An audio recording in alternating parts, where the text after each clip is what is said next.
Hi, y'all. My name is Uncle Pofolk, and I'm with you today at the urging of my babies and my grandbabies who think I got something to share with all y'all. And I just want to say to y'all that I'm glad to be here with you. You see, I talks to my grandbabies a lot about things that's important, and things that, well, I think they need to know in life. Some things I done seen and some things I've been through. Some things I think is so important. So I shared a lot of stuff with them. And as a result, they think I need to share it with you too. Because they say not everybody got an Uncle Pofolk. And when I heard that, I almost cried. Because everybody need an Uncle Pofolk. Now, first thing is, who's Pofolk? Well, Pofolk, first of all, ain't necessarily Po. He rich. He got his babies, his grandbabies, got a beautiful wife. He got his faith in Jesus Christ. He got his Bible. And God be good to him, taking good care of Uncle Pofolk. But see, Pofolk, man, I said, why y'all call me Pofolk? Well, they call me Pofolk because Pofolk means plain old folk. Because I'm always talking about plain old folk. Now, it just makes it easier for me to say Pofolk. Cool, I saw it right. I'll call it Pofolk. And you see, other folks I'll be talking about, because I always talk about Pofolk and Massa. And see, Massa is any folk, any folk that think that what they're supposed to do is run the world, or run you, or they just think they're better than you and entitled to more. And ain't so. Ain't so. Yes, there's some people who's got more education and abilities and training than you got. But you can change that. You can open up a book and read. You can go to school. You can get your lessons on computer, on television, whatever. So you can learn. You can find somebody to teach you. So you can change the thing about abilities and knowledge. That don't make you less than them, no. No, no, no. Just because they who they is or what they is, don't make them massa. Well, actually, it's what they think. They think they massa. Everything. Ain't so. I just want you to know that. So when I talk about po folk and massa, I ain't talking about people who ain't got no money. Because guess what? I know some po folk got more money than they can count in a lifetime. They need to give me some. But I digress. Yeah. But then you got some poor folk who ain't got no money. Yeah, that's right. They got almost nothing. But they still poor folk. Why they poor folk? Well, because they do their best. They goes to work. They runs their business.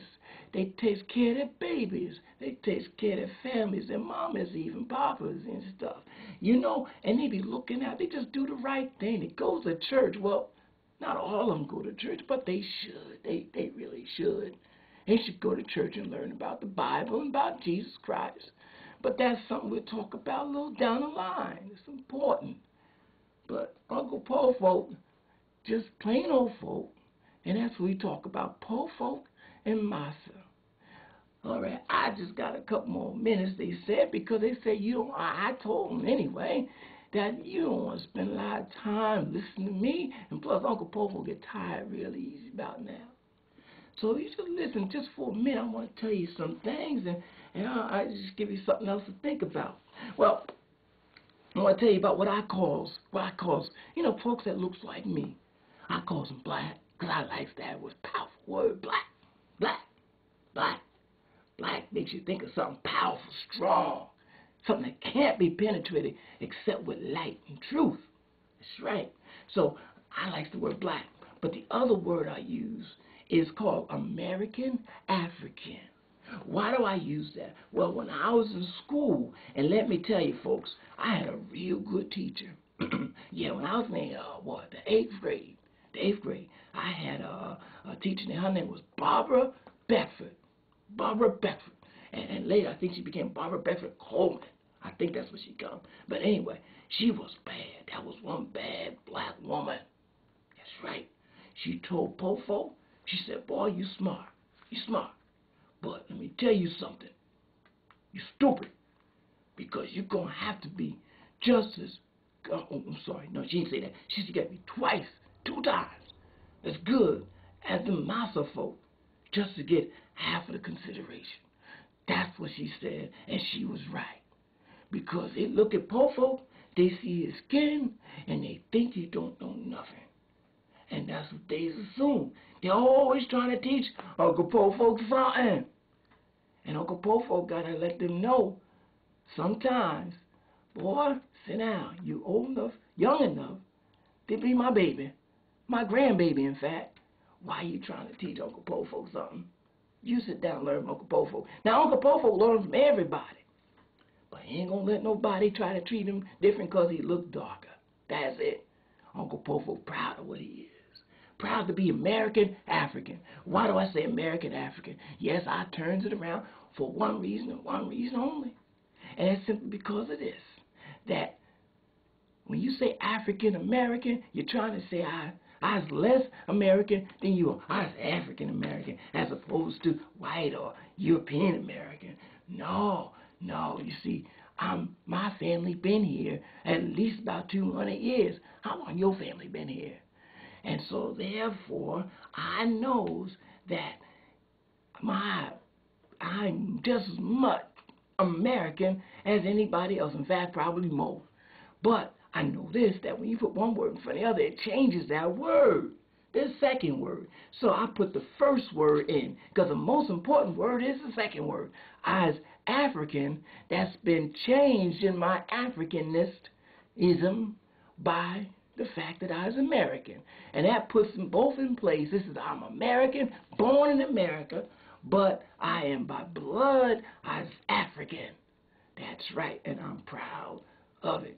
Well, okay, I'm about to wrap this up, y'all. And I just want to say this to you. I got some things written down here that I'm supposed to say to you because I want to make sure I don't spend a lot of time just rambling. But finally, every time I get together with you, what I want to do is I want to share with you a good book to read. Now, the first one, obviously, is the Bible. And for those of you who never read the Bible, I say start in Matthew and work your way through the 4 Gospels, Matthew, Mark, Luke, John. That's right. And when you get through with that, do it again. And then you might be able to move on to the rest of it. But after that, another book I want to give you to read. I want to give you this book by, her name is Harriet Beecher Stowe. And the name of the book is, yep, some of y'all already know, Uncle Tom's Cabin. Now, why I say Uncle Tom's Cabin? Because I heard somebody call another man. He wasn't even American African, but he called American African man Uncle Tom. And I said he don't even know about Uncle Tom. And I said I hear a lot of my own American African people calling each other Uncle Tom, Uncle Tom, Uncle Tom. But they don't even, I don't think they read the book. I read the book. And I dare you to read the book. Read the book and find out who Harriet Beecher Stowe is, who her family was. And then we come back, we talk about, was Uncle Tom so bad or was he really so good? And we're going to also talk about why everybody think Uncle Tom bad. Because Uncle Poor Folk here think Uncle Tom hero. That's right. But we'll get to that later, next time. In the meantime, the Lord bless you and keep you and make his face shine upon you. The Lord lift up his countenance on you and be gracious to you and give you his peace. Shalom.